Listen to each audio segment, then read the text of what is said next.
درس 79 شامل 3 قسمته. قسمت اول همون توضیحاتیه که روی کتاب با وزنخوانی خدمتتون میدم و قسمت دوم همون توضیحات رو تلاش میکنم روی ساز با شمارش براتون انجام بدم و در نهایت کل قطعه رو بدون اینکه بشمارم یک دست از ابتدا تا انتها براتون میزنم. حالا شاید بگید که کدوم یکی از این قسمت‌ها مهمه؟ برای شما که تازه شروع کردی به نواختن ستار، قسمت اول یعنی زمانبندی ها، دونستن فیگورها از همه مهمتره. سلام، مهرداد هستم، نوازنده تار و ستار. امیدوارم که حالتون خوب باشه. اگه تا الان کانال یوتیوب من رو سابسکرایب نکردی، لطفاً همین الان این کار رو انجام بده و با زدن دکمه زنگوله کنار اون اولین نفری باش که ویدیوهای جدید من رو می‌بینی. راستی اگه برات مهمه که همینجور که داری ستار رو یاد میگیری و آموزش میبینی تار رو هم بنوازی، حتما پایین این ویدیو برای من کامنت بذار. میتونی بنویسی من موافقم، میتونی بنویسی اوکی و هر کلمه‌ای که به من انرژی بده که بتونم قسمت آموزش تار به زبان ساده رو شروع کنم به آموزشش. بریم سراغ قسمت اول. تمرین 79 یه سه ضربی کوتاهه، اما نکته‌ای که برای نوازنده داره خط آخرشه.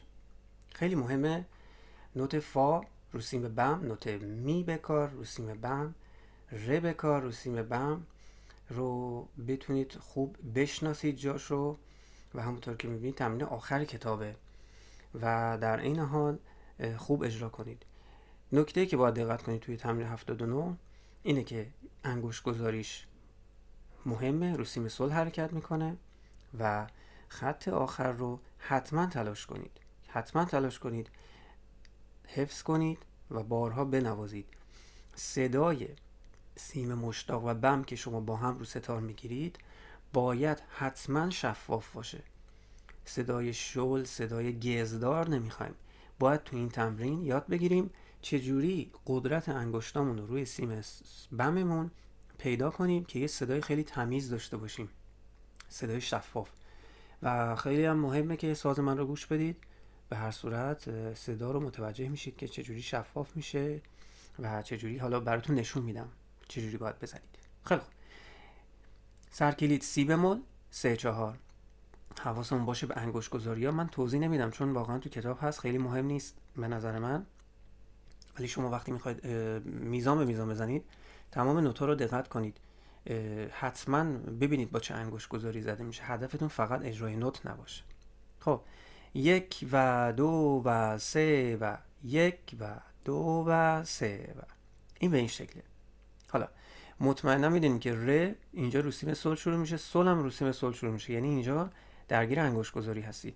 از اول بریم 1 و 2 و 3 و 1 و 2 و 3 و 1 و 2 و 3 و 1 و 2 و 3 و لا رو اینجا حتما با مضرب ریز سه ضربتون رو اجرا کنید. بعد میاد رو می شروع میشه، می رو سیم سل 1 و 2 و 3 و 1 و 2 و 3 و 1 و 2 و 3 و 1 و 2 و 3 و سکوت سفید. اینو بکنید یه قسمت، چون دو نقطه تکرار داره باید برگردید از ابتدا بنوازید و ادامه بدید. و اما قسمت دوم 1 و 2 و 3 و می بمول شد، حواست باشه. 1 و 2 و 3 و سی هم بمول ها، حواست باشه. 1 و 2 و 3 و دقت کن، هم سی به کار داری هم سی بمول، به این حواست باشه. تغییر علامت عرضی که توی نوت میاد. 1 و 2 و 3 و سکوت سفید، 2 و 3 رو سکوت میکنیم. و اما این 4 تا میزان که به نظر من بد نیست حفظش کنی. یادت نره اگر اسم نوتا رو زیر اینا بنویسی هیچ وقت جای نوتا رو یاد نمیگیری. پس سعی کن از روی این که مثلا این یه خونه اومد پایین شد، مثلا فا یه خونه رفت بالا شد سل، یعنی اینجوری که یه خونه اومد پایین یه نوت میاد عقب‌تر، یه خونه رفت بالا، یه خونه منظورم یه جایگاه رفت بالا، اینجوری چشمی یاد بگیری. بریم 1 و 2 و 3 و 1 و فا فا، 2 و می بکار فا، 3 و لا سل، 1 و 2 و 3 و این چیه؟ فا بود رو خط سوم. یه دونه میاد پایین می، یه دونه دیگه میاد پایین ر، میره بالا می، میره بالاتر فا، میاد پایین می و در نهایت ر. میبینی همش نوتایی که متصله، یعنی پراکندگی نداره که خیلی پرش داشته باشه. اینجوری همین کاری که من کردم راحت میتونی جاهاش رو یاد بگیری. یاد نره اگه وارد کتاب 2 بشی و جای اینا رو بلد نباشی، اونجا همین سختی خواهی داشت. بنابراین خیلی این نوتا رو ببین، به هیچ وجه اسم نوت زیرش ننویس، به هیچ وجه، و تمام تلاشت رو بکن که نوتا رو شفاف بزنی. تمرین 79 با ری وسط دسته رو سی سول شروع میشه. 1 و 2 و 3 و 1 2 3 که باید مراقب باشیم 1 و 2 و 3 و با 1 2 3 1 2 3 مکسی نداشته باشیم.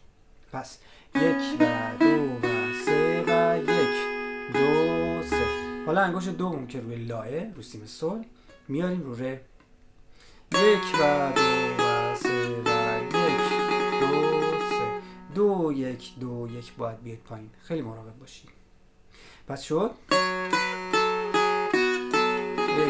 2 3.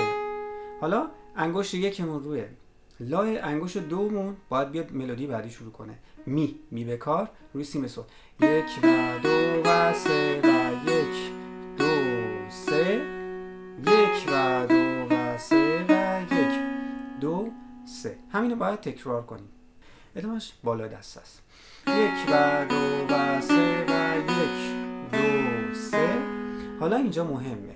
1 و 2 و 3 و یه سی به کار داری، یه سی بمول داری. 1 و 2 و 3 و 1 2 3. پس حواست به سی بمول و سی به کار باشه. 4 تا میزان آخرم همون میزانه بود که صحبت کردم. باید حتما شفاف بزنید. میزان به میزان هم بزنید. 1 و 2 و 3 و میزان اولش، 1 و 2 و 3 و میزان دومش، 1 و 2 و 3 و 1 2 3. حالا با هم که بزنیم اینجوری میشه. 1 و 2 و 3 و 1 و 2 و 3 و 1 و 2 و 3 و 1 2 3. هدف تمیز زدن، شفاف زدن روی سیم بم و تغییر پوزیشن به وقته. این خیلی مهمه. بریم سراغ قسمت سوم که کل قطعه رو براتون بدون شمارش اجرا میکنم.